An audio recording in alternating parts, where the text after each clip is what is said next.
Welcome everyone, we are back on Derelict Watcher.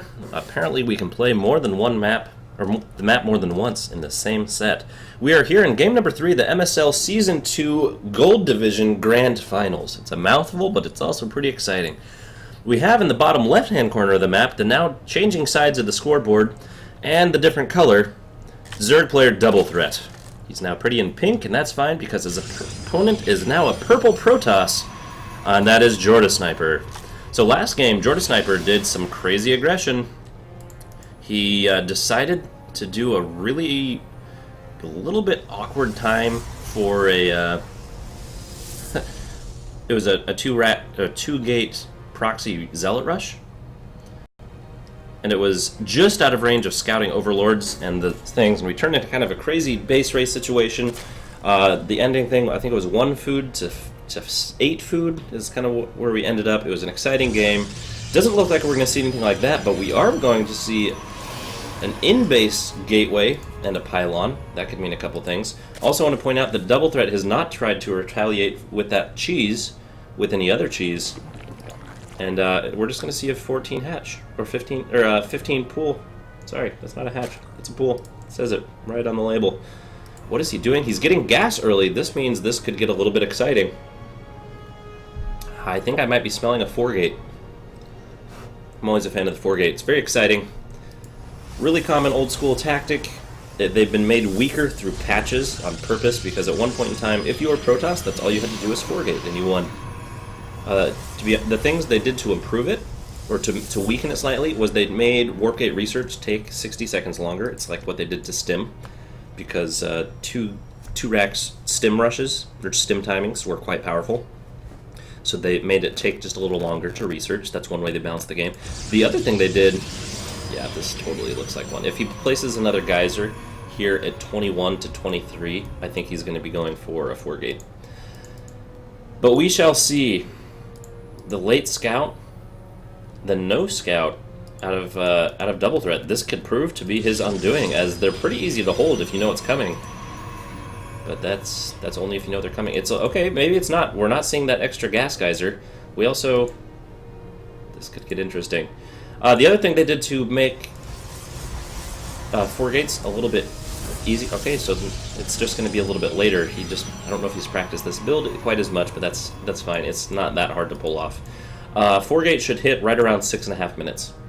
So the other thing they did is they made the pylon radius smaller, because it used to be that if you were 4-gating, you'd build a pylon right out here. It was outside of the range of any of your units out here, and they could warp units in on the ramp up here to give vision. It was kind of ridiculous.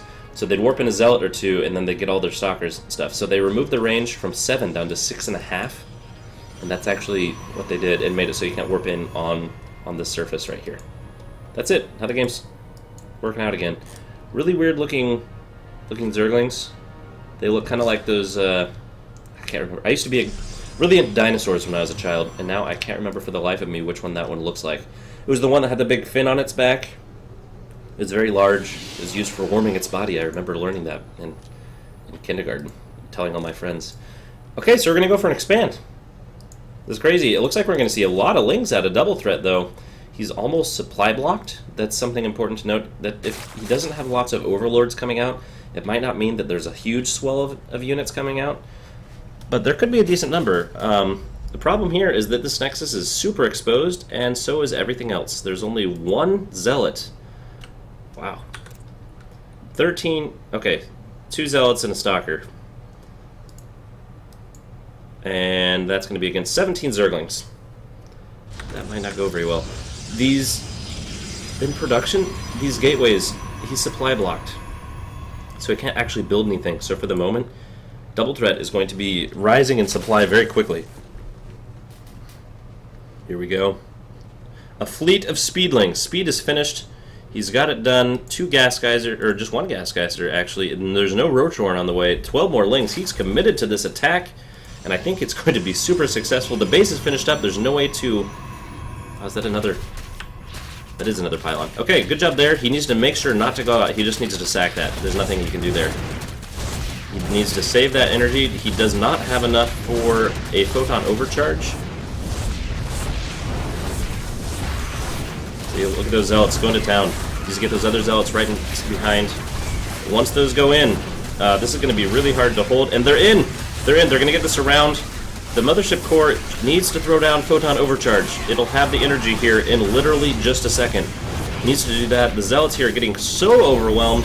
Robotics facility is not going to help out. And now it's just going to... I think it's going to be pretty much game over.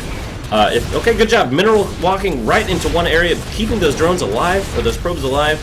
He needs to be able to help fight back with those, as there are so many more drones, or Zerglings, on their way in.